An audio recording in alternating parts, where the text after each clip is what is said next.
Hello viewers, मैं हूं सरताज sir और आप देख रहे हैं सरताज सर की क्लास। आज के दिन मैं आपको बॉडी सिचुएशंस और बॉडी प्रॉब्लम से जुड़े हुए कमाल कमाल के इंग्लिश के वर्ड सिखाऊंगा, जैसे तुतलाना, हकलाना, घबराना, लंगड़ाना और भी बहुत सारे। अब ये सारे शब्द किसी की जिंदगी की प्रॉब्लम्स भी हो सकते हैं, इसलिए आज मैं आपको बेहद नॉर्मल तरीके से पढ़ाऊंगा, क्योंकि मैं नहीं चाहता कि मेरा मजाकिया अंदाज किसी की भावनाओं को ठेस पहुंचाए। लेकिन हाँ, कल की वीडियो में मैं वापस आपको अपने उसी पुराने अंदाज में मिलूंगा। अब बॉडी सिचुएशंस एंड प्रॉब्लम से जुड़े हुए ऐसे कमाल कमाल के इंग्लिश के वर्ड सीखने के लिए इस वीडियो को अंत तक जरूर देखिएगा। आगे बढ़ने से मेरे चैनल को सब्सक्राइब कर दीजिए, सब्सक्रिप्शन बटन के बराबर में बेल आइकन को उसको दबा दीजिए, ताकि रोजाना वीडियोस के नोटिफिकेशंस आपको बिल्कुल टाइम पर मिल जाए।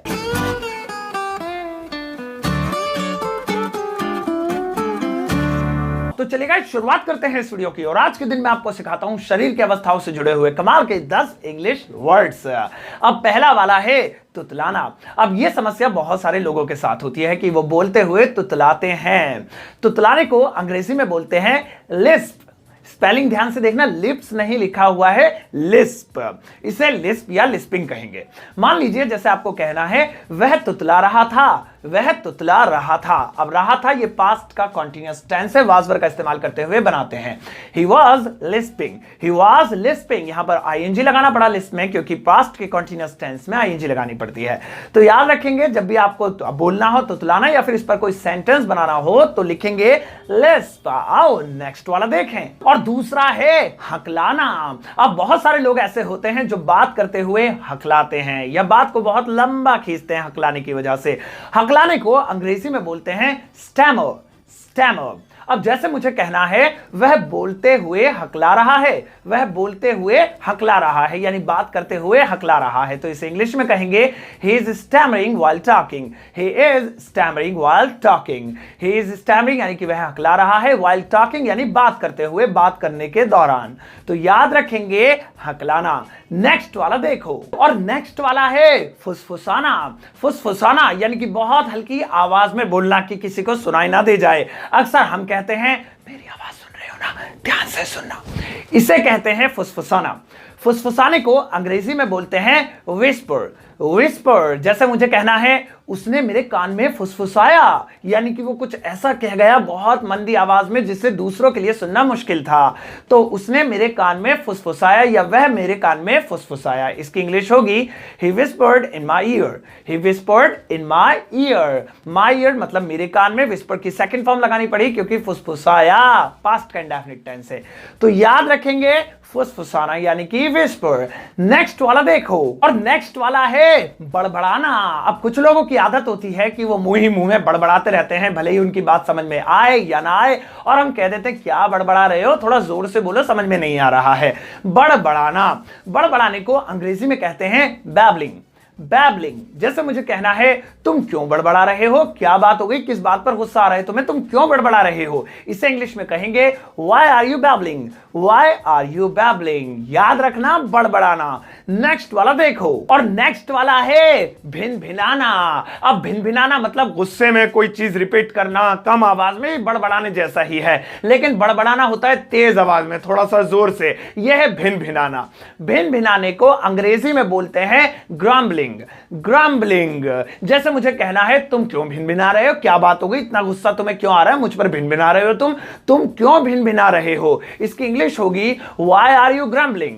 Why are you grumbling. तो भिनभिनाना याद रहेगा ना। और नेक्स्ट वाला है लड़खड़ाना। अब लड़खड़ाना होता है ना वो ढंग से ना चल पाना, गिरते गिरते बचना या फिर पैरों का कपकपाना, उसे लड़खड़ाना बोलते हैं, आप तो जानते ही होंगे। लड़खड़ाने को अंग्रेजी में बोलते हैं टोटरिंग। टोटरिंग। अब जैसे मुझे कहना है वह चलते चलते लड़खड़ा रहा था, पता नहीं क्या हो गया, उसके पैर में चोट लगी थी या फिर दर्द था, क्या बात है, वह चलते चलते लड़खड़ा रहा था। तो इसकी इंग्लिश होगी he was tottering while walking। he was tottering यानी कि वह लड़खड़ा रहा था, while walking यानी कि चलते हुए, चलने के दौरान, चलते चलते। तो याद रखेंगे ये शब्द लड़खड़ाना। आओ अब नेक्स्ट वाला देखें, और नेक्स्ट वाला है कपकपाना। अब अक्सर ऐसी स्थिति आ जाती है कि लोग कपकपाने लगते हैं, दांत बजने लगते हैं, या फिर सर्दी की वजह से या फिर किसी भी वजह से, बुखार की वजह से भी कपकपी छूटने लगती है, तो कपकपाना इसे कहते हैं। इसे इंग्लिश में कहेंगे शिवरिंग। शेवरिंग, मान लीजिए मुझे कहना है वह सर्दी की वजह से कपकपा रहा है, यानी कि उसे तो बहुत सर्दी लग रही है, उसकी कपकपी छूट रही है, वह सर्दी की वजह से कपकपा रहा है। इसे इंग्लिश में कहेंगे he is shivering due to cold। यहां पे ड्यू टू कोल्ड का मतलब है सर्दी की वजह से, और he is shivering यानी कि वह कपकपा रहा है, उसकी कपकपी छूट रही है। तो याद रखेंगे कपकपाना। आओ अब नेक्स्ट वाला देखें, और नेक्स्ट वाला है चक्कर आना। अब अक्सर ऐसा होता है सिर घूमने लगता है, चाहे वो बीमारी की वजह से हो, लंबे ट्रैवल की वजह से हो, या फिर कोई और वजह हो। चक्कर आना, लोगों को अक्सर गर्मियों में भी चक्कर आते हैं। चक्कर आने को अंग्रेजी में बोलते हैं डिजी। डिजी ऐसा लगता है जैसे किसी कार्टून का नाम है। अब जैसे मुझे कहना है मुझे चक्कर आ रहे हैं, तो इसे इंग्लिश में कहेंगे I am feeling dizzy. I am feeling dizzy, dizziness भी बोल सकते हैं। तो याद रखेंगे चक्कर आना, वैसे नींबू पानी से चक्कर दूर हो जाते हैं। चलो आओ नेक्स्ट वाला देखें, और अगला वाला है नशे में झूमना। आई एम श्योर कि आपको इसकी इंग्लिश नहीं पता होगी, बहुत सारे लोगों को पता भी होगी, लेकिन ज्यादातर को नहीं पता होगी। नशे में झूमने को अंग्रेजी में बोलते हैं टिप्सी। टिप्सी। अब जैसे मान लीजिए मुझे कहना है वह पार्टी में नशे में झूम रहा था, वह पार्टी में नशे में झूम रहा था, उसने इतनी पी ली कि उसे इतना नशा हो गया कि पार्टी में वह नशे में झूम रहा था। इसकी इंग्लिश होगी he was getting tipsy in the party। he was getting tipsy यानी कि वह नशे में झूम रहा था in the party, पार्टी के अंदर या पार्टी में। तो ध्यान रखेंगे नशे में झूमना, टिप्सी। आओ चलो नेक्स्ट वाला देखें, और नेक्स्ट वाला है लंगड़ाना। अब किसी के पैर में प्रॉब्लम होती है, चलने में तकलीफ होती है, तो उसे लंगड़ाना कहते हैं। लंगड़ाने को अंग्रेजी में बोलते हैं लिम्प। लिम्प, जैसे मुझे कहना है वह लंगड़ा रहा था, या वह लंगड़ा कर चल रहा था, ऐसे ही बोल सकते हैं। इसकी इंग्लिश होगी he was limping। he was limping, यहां आईएनजी लगाना पड़ा क्योंकि कॉन्टिन्यूअस टेंस था। तो याद रखेंगे लंगड़ाना यानी कि लिम्प। नेक्स्ट वाला है घबराहट। घबराहट या घबराहट होना भी कहते हैं। अब घबराहट जैसे कि कहीं पर दिल में बहुत ज्यादा घबराहट होना, घबराना किसी भी चीज से, चाहे वो बीमारी की वजह से हो, चाहे वो किसी भी वजह से हो। घबराहट, घबराहट को अंग्रेजी में कहते हैं नर्वसनेस। नर्वसनेस, जैसे मुझे कहना है मुझे घबराहट हो रही है, मैं अंदर जा रहा हूं इंटरव्यू के लिए, मुझे घबराहट हो रही है, इसे इंग्लिश में कहेंगे I am feeling nervousness. I am feeling nervousness. वैसे नॉर्मली आप ऐसे भी बोल सकते हैं आई एम फीलिंग नर्वस, ये भी ऐसा ही है, इसका भी मतलब यही है घबराहट होना, घबराना। तो याद रखेंगे घबराहट। और नेक्स्ट वाला है बेचैनी। अब बेचैनी घबराहट जैसा ही है। अब बेचैनी यानी दिल में चैन ना होना, चाहे वो तबीयत खराब की वजह से हो, चाहे वो किसी टेंशन की वजह से हो, किसी प्रेशर की वजह से हो, या फिर कोई ऐसा काम करने जा रहा है बंदा जिससे लेकर दिल में डर है, उसे लेकर बेचैनी हो जाती है। बेचैनी को अंग्रेजी में कहते हैं अनईजीनेस। अनईजीनेस, जैसे मुझे कहना है मुझे बेचैनी हो रही है, इसे इंग्लिश में कहेंगे I am feeling uneasiness. I am feeling uneasiness. तो याद रखेंगे बेचैनी यानी कि अनईजीनेस। अब नेक्स्ट वाला है खिसियाना। खिसियाना, खिसिया जाना। अब किसे कहते हैं खिसियाना? यानी कि कोई बात बुरी लग गई लेकिन उस बात को वो एक्सप्रेस नहीं कर सकता, अपना गुस्सा नहीं दिखा सकता है, तो इंसान खिसिया जाता है। खिसिया अगर उल्टी सीधी बातें करता है, अक्सर हम कहते हैं तो खिसिया गया है, तो खिसियाना। इसे अंग्रेजी में कहते हैं गीगर्ड।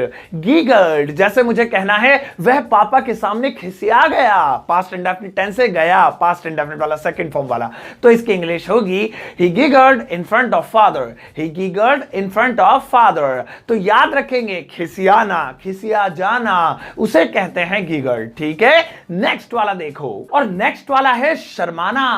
अब हंसना, मुस्कुराना ये सब अलग चीजें हैं, एक और अदा होती है उसे कहते हैं शर्माना। शर्मा जाना, किसी चीज से मुंह छुपा लेना शर्मा के, या फिर गाल लाल हो जाना, उसे शर्माना कहते हैं। शर्माने को अंग्रेजी में बोलते हैं ब्लश। ब्लश। अब जैसे मुझे कहना है जब वह शर्माती है बहुत खूबसूरत लगती है, तो इसे इंग्लिश में कहेंगे when she blushes she looks beautiful। when she blushes she looks beautiful। यहां पे ब्लश में एस लगाना पड़ा क्योंकि सिंगुलर पर्सन प्रेजेंट डेफिनिट है, इसमें एस लगाने की जरूरत होगी, ऐसे ही एस लगता है। तो देखा आपने, ये थे शरीर की अवस्थाओं से जुड़े हुए कमाल कमाल के इंग्लिश वर्ड्स। तो गाइस ये थी आज की बहुत सीरियस सी क्लास जिसमें मैंने आपको कोशिश की कि मैं आपको अच्छे अच्छे वर्ड्स याद कराऊं। अब मैं आपके लिए लगाता हूं कुछ वर्ड्स, और इनका क्या करना है मैं भी बताता हूं, पहले लगवा देते हैं। लगाइए। ये रहे आपके लिए कुछ वर्ड जो कि अभी अभी मैंने आपको पढ़ाए थे, इन्हें आपको याद भी करना है, सारे जितने पढ़ाए हैं, प्लस इन कुछ खास वर्ड्स का यूज आपको वाक्य में करना है, यानी कि इनके ऊपर सेंटेंस बनाना है। Make in sentence, use in sentence, वाक्य में प्रयोग करना, और उन इंग्लिश सेंटेंसेस को आपको इस वीडियो के कमेंट बॉक्स में पोस्ट करना है। मैं लाइक करूंगा और मुझे अच्छे लगेंगे तो मैं आपको एक हार्ट भी दूंगा।